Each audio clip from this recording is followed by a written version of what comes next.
बिस्मिल्लाहिर्रहमानिर्रहीम, अस्सलामुअलैकुम। DTVNN की खुसूसी रिपोर्ट के साथ मैं Rumaisa Qureshi.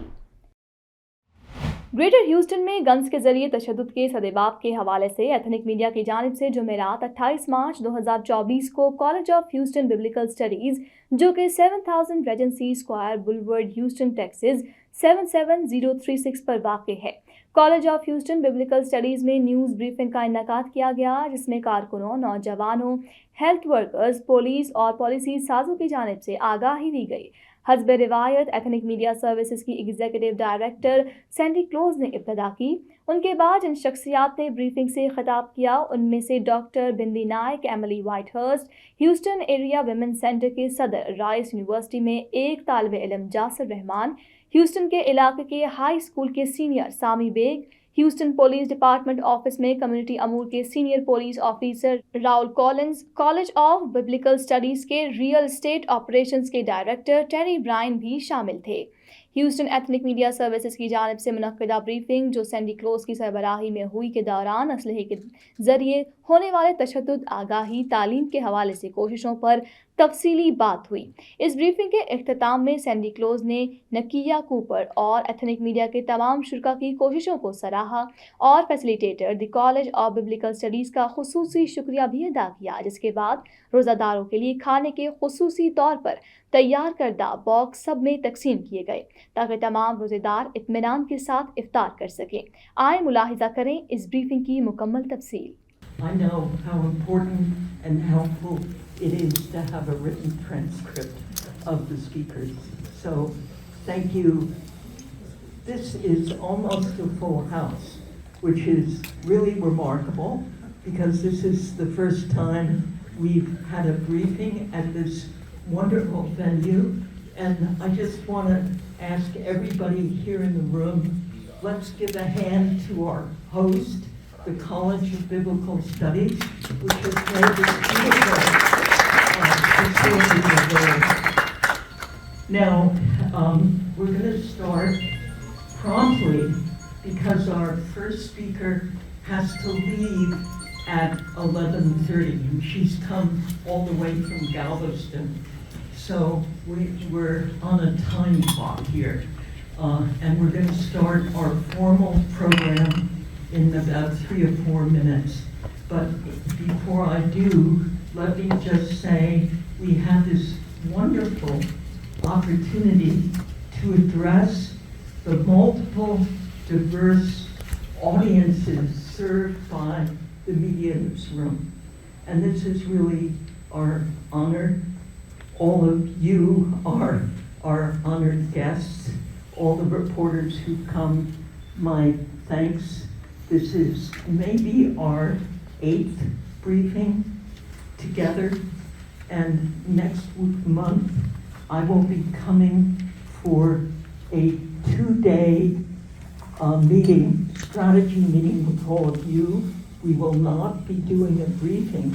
We will be doing instead a strategic planning for the expo we hope to do in the fall. We're discussing today about curbing gun violence and what we do here that we believe contributes to that. But the college here is a institution of 45 plus years old, serving a multi-ethnic community. Our mission is particularly to educate and equip multi-ethnic Christian leaders to impact the world for Christ, guided by a vision that is to develop and disciple multi-ethnic Christian leaders who transform underserved communities through a life-changing biblical education. That's what we do. We create multipliers and build into multipliers who go back in, or stay in their community or go get back into their community or other communities to impact their communities in a positive way. You're here on our Houston campus. We also have locations in Indianapolis, Indiana, and Fort Wayne, Indiana, and also an online presence as well. So we're across that and have students in various states across the United States and also in the Dominican Republic and the Bahamas and other locations because of the online programs that we offer. We're accredited like other institutions that you know here in the Houston area, University of Houston, Rice University, Texas Southern, our accreditation is the same as theirs. So we believe we have a quality education in our particular niche and focus about what we do. We offer associate's, bachelor's degree programs. We offer scholarships, something called Emerging Leaders, particularly to young men in fatherless homes, tuition free here as part of that impact in that community and trying to have influence in the community. And then we are in the process of launching a global campus for non-credit certification programs in various trades for individuals to not only have a biblical foundation, but to have a economic foundation where they can make a living while they're transforming those communities. To see everyone here. Just a little bit about myself. I am a pediatric surgeon. I take care of, and in order to become a pediatric surgeon, you first have to be an adult trauma surgeon. So I trained here in Houston at Ben Taub, which you all know is a place where everyone who gets shot basically goes. So I've seen, I would say, thousands and thousands of people, both adults and children, injured or killed by gun violence. After my training at Ben Taub, I worked at Texas Children's Hospital, where I started the trauma program for 10 years. And then most recently I moved to Galveston to lead their department over there. Part of that was essentially it brought together a lot of different, when you're in the hospital, you end up just knowing about what happens in the healthcare system, right? And I wasn't actually aware of all the community work that was around this, and that was really eye-opening because law enforcement is really engaged. There's community violence prevention programs that are really engaged. There's the women's shelter. There's Big Brother. There's there's so many, I can't even name them right now, all doing work around this area. And the goal really is to bring everyone together and try to collaborate. And so that's something that we're trying to do going forward. But I think regarding the community, there are some community efforts. There's a lot of social support that's needed for children who are injured or shot by guns. There are some programs called violence interrupters where people who keep getting in these fights or are injured by gun violence to try to prevent them, take them out of those situations so that they don't keep getting injured. There's obviously efforts on safe storage, like these gun locks, because what we found, especially in children, is a third or more of these injuries or deaths could be prevented with storing firearms safely, because they usually happen at home or in a family car. And just to give you some numbers, in the Houston area, we've studied the incidence of this, and it's about 200 children a year that are injured or killed by guns, and about 2,000 adults a year that are injured or killed by guns. I would like to just ask quickly, how many people if you could just raise your hand if you're familiar with the Houston Area Women's Center? Okay, good mix. And you don't have to raise your hand, yes or no, but if you are familiar with the Houston Area Women's Center, I wonder if you would have thought of us as being on the front lines of addressing gun violence. And that's really the core issue I want to elevate today, and it is absolutely related to your question. So the Houston Area Women's Center, for those of you who don't know, is the region's rape crisis center and the largest domestic violence shelter and service provider. We have 2 24-hour hotlines and a chat feature for both the rape crisis and the domestic violence side. We accompany people to the hospital in the wake of an assault, and we run a 120-bed emergency shelter for women and children fleeing violence. And then we also have a set of services that are sort of longer term. Those are the crisis intervention services I just identified. So we have a housing program, economic empowerment, legal advocacy, and a whole host of behavioral health and well-being services. All of these are free. Right now, in the region, we do not have enough emergency supportive housing for survivors. So many times, instead of being able to get them immediately into our shelter, we're doing what we call safety planning, which is extremely important, and that's another takeaway I want you to have from today. Safety planning saves lives. Many times people don't realize that it's when they tell their abuser that they're going to leave, or right in the aftermath, or maybe that first year after they leave, that they're in the most danger. And so just to begin to queue up an answer to to a question I know Sandy's going to ask, which is what do I wish the media would know, or how would I wish they would cover this issue? Please don't think about this as isolated incidents between individuals. It's a public health crisis, and there are very vital messages that need to get conveyed. And one of them is that leaving is the most dangerous time, and that having a gun in the mix raises your lethality rates dramatically. So we have a secure campus and are very proud of the work we do there, but it's not to scale. We are building a new housing facility that will triple our capacity, but even still, as you might imagine, given the rising rates of domestic violence homicides, I think we've seen them double over the last 3 years. Most of those are from guns. We are really in a crisis. The scope and scale of this is truly unfathomable, just in terms of family violence, and then you add in the gun component, but about 1 out of every 10 calls to the police department, just under, are related to family violence, and just under 1 out of 5 homicides are family violence related. So it is much more than just an isolated incident between 2 people.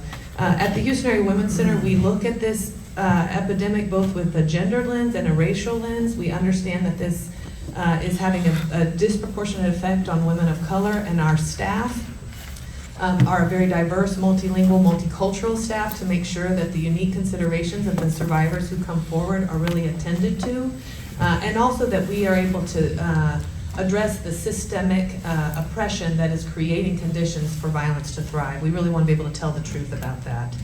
I think in terms of things that we're doing, so people think of us, rightly so, as a frontline service provider, but we are also trying to do advocacy and thought leadership and policy development. And one of the things we did most recently, and this is another area that I hope you're familiar with, because there will be stories to write coming out at some point soon, and that is related to the case that is before the U.S. Supreme Court, U.S. v. Rahimi. This is a case that at question is whether or not known abusers who are subject to protective orders do or do not have a constitutional right to a firearm. The Fifth Circuit has contended that they do, that even if you are an abuser under protective order, you do not have to surrender your firearm. And I just have to pause because there should be a collective gasp in the room. It's horrifying. And I want both a gasp and also compassion, because that means this incredible important tactic that we have fought and won over the decades to make sure that the guns would be removed. We've lost it here in Texas, Louisiana, and Mississippi, and it's potentially in jeopardy throughout the country. Hello, thank you for the introduction, I really appreciate it. My name is Jalsa Rahman. I'm a junior at Rice University, and I'm also a leader at Team It Up, which is Brady's youth organization. Brady, United Against Gun Violence, if you're not aware, is the nation's oldest gun violence prevention group, and Team It Up is the youth cohort, and we're helping to cultivate the next generation of voices and activists who will end gun violence. That's our goal. A little bit about my story. In 2018, a loaded gun made its way onto my high school's grounds, and as rumors spread and people started fleeing the campus, I thought to myself, am I next, or are we collectively next? Am I going to make it home today? Or am I just going to end up being another name on the long list of people who've been lost to mass shootings in this country? And in that, I still have Sandy Hook in my mind, and I did at the time, because when Sandy Hook happened, I was in the 4th grade. I was not even 10 years old. I was a 9-year-old, and we'd stopped the school proceedings for the day. We didn't do our crafts, we didn't do our readings. We listened, and we heard about the story of Sandy Hook and how people who are our age got shot and killed in that massacre. And things have never been the same since. There was a shift after Sandy Hook. Now schools are starting to do active shooter drills, training us to hide, run, and potentially fight if there is an active shooter on the school grounds. And it's not just about the possibility, it's about that inevitability that there's this threat in schools and to us as kids. That same year that a gun made its way to my high school in 2018 was also the Parkland shooting, when 17 children were murdered on the school grounds of Parkland.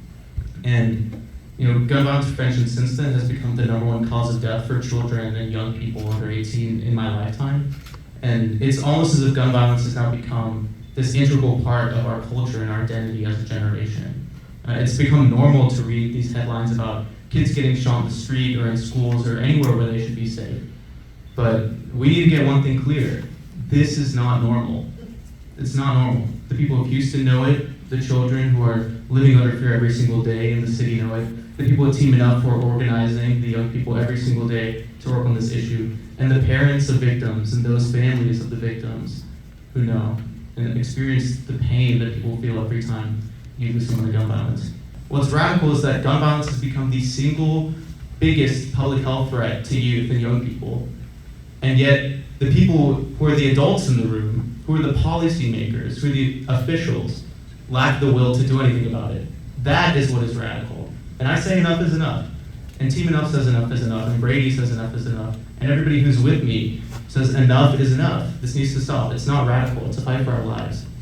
And there's this problem with gun culture where, especially in Texas and American culture broadly, where it's become embedded in the past 20 years. A lot of people think it's a historical thing, but there's been billions of dollars put into this by the gun industry to perpetuate this big lie that guns make you safer. But that's just not true. It's not true. We see it every single day when there's massacres on the streets. And I joined Team Enough to help change the status quo and reshape that culture and help teach people that gun violence is preventable and we can do something about it. And it all starts with youth. Youth can be a part of the solution. Young people are culture makers. People look for us for trends, new ideas. People look for our youthful energy, and we have a lot of it. We're very impassioned. And so we can end gun violence by driving that cultural shift for the future generations and for our generation. Coming from Kentucky and now having lived in Texas for the past 3 years as a student, I understand that people value their guns. It's really hard to change hearts and minds on the issue. And we can often be quick to write people off, especially gun owners, because we don't think that we can change their mind. And even entire states are written off by the political establishment in that they're too far gone. We can't do anything to help them. But I don't think that's true. And Brady's End Family Fire program has really shown this to me. And it's proven that when gun owners and gun owning parents get education about safe storage, we can save lives. And it's 4.6 million children live in a home with access to an unstored and unlocked firearm. And then, that leads to, as I said earlier, 8 children every single day get shot. This is a real issue. It's horrifying, but there is a solution. It's super viable. We got these gun locks right here. Thank you to Raul for bringing these gun locks. We can, it's really simple to change the culture and just talk about what you can do to help safely store your firearm. With a modest increase in safe storage, which is when you just lock up all of your household firearms, studies have shown that we can reduce fatalities among youth by 32% for end family fire, or for family fire fatalities. 32%, we can save lives. In Texas, I think there's Texas is the leader in these incidental shootings among youth. 150 kids every single year in Texas get shot. This is a real issue, right? And all you need to do is have one of these, have some education surrounding it. And so when we educate the public and the community on things like this, it's really simple. It's not unreasonable to ask people to lock up their weapon when it's unsupervised when their kids in the home. And it's a common sense solution. And Texas is no nonsense. Kentucky's no nonsense too, so that's how I know Texas is no nonsense. If you simply just tell people, to do the common sense thing, they're gonna do it, right? And so that's what we need to change the culture. Brady's done PSAs with the Ad Council on this as well, where after, gun owners and gun owning parents see our PSAs, they're 5 times more likely to look into these safe storage solutions. And family fire PSAs, when gun owners see them, 48% of those gun owners see or change how they store their firearms after viewing our ads. So it's really simple. All you need to do is get that information out there. There's no telling how many lives are saved by that small act of behavioral change. Today, I just wanted to take the time to thank Sandy and everyone that made this event possible. Hearing from you, especially being able to have a platform to speak to reporters is very rare. And having y'all here to listen to us today is extremely valuable, and we greatly appreciate that.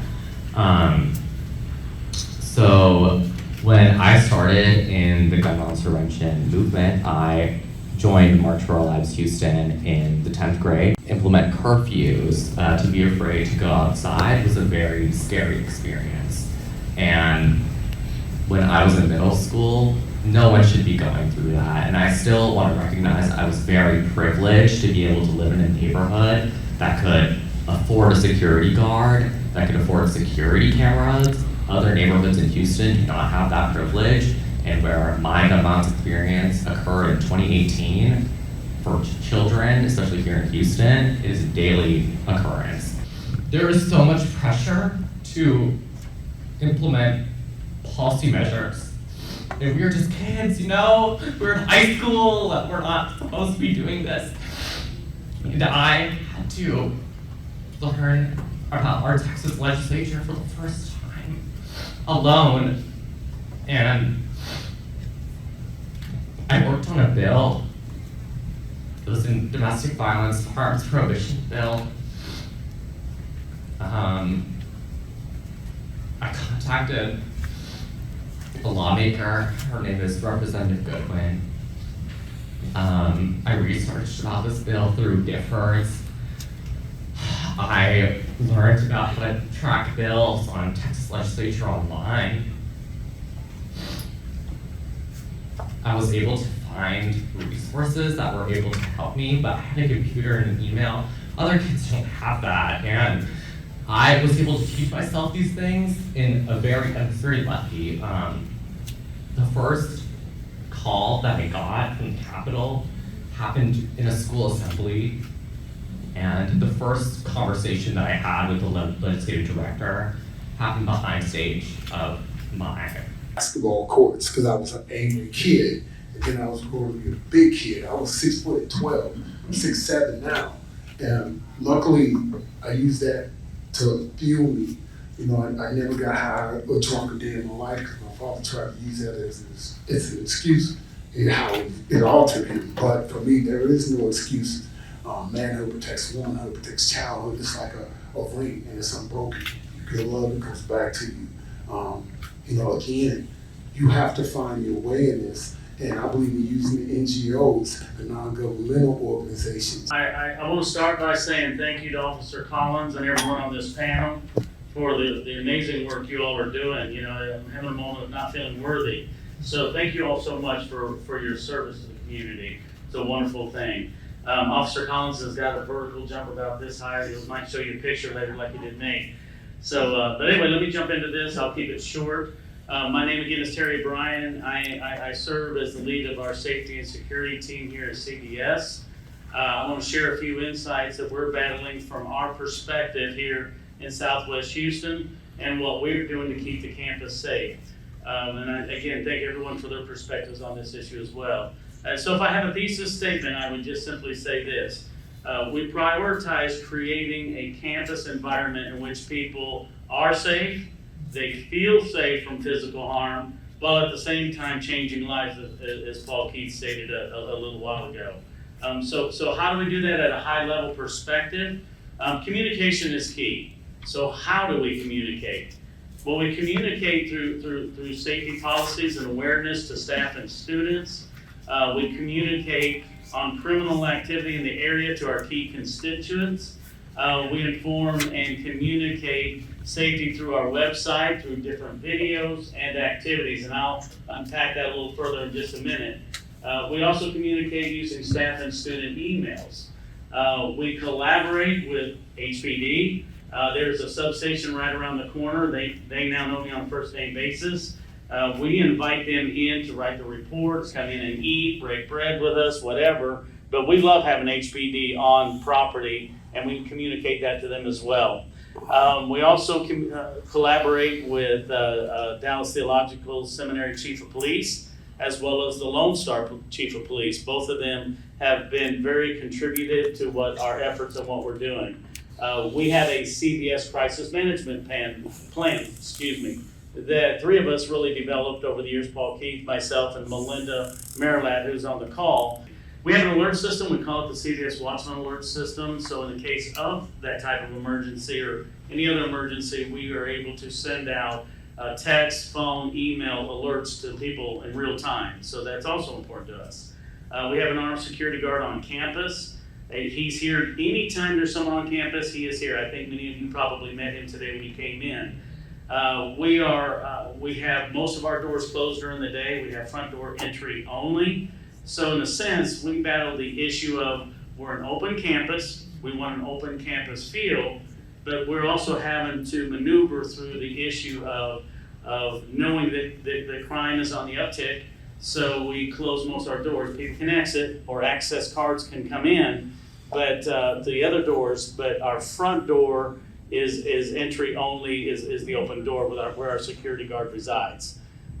We complete a lighting log each week. We pay attention to our parking lot. When lights are out, we make sure they're taken care of right away. We do a daily security report. The security guard gives it to me. We review just to ensure is there criminal activity we need to deal with, talk about, blocked exits, any other hazardous thing we might be dealing with.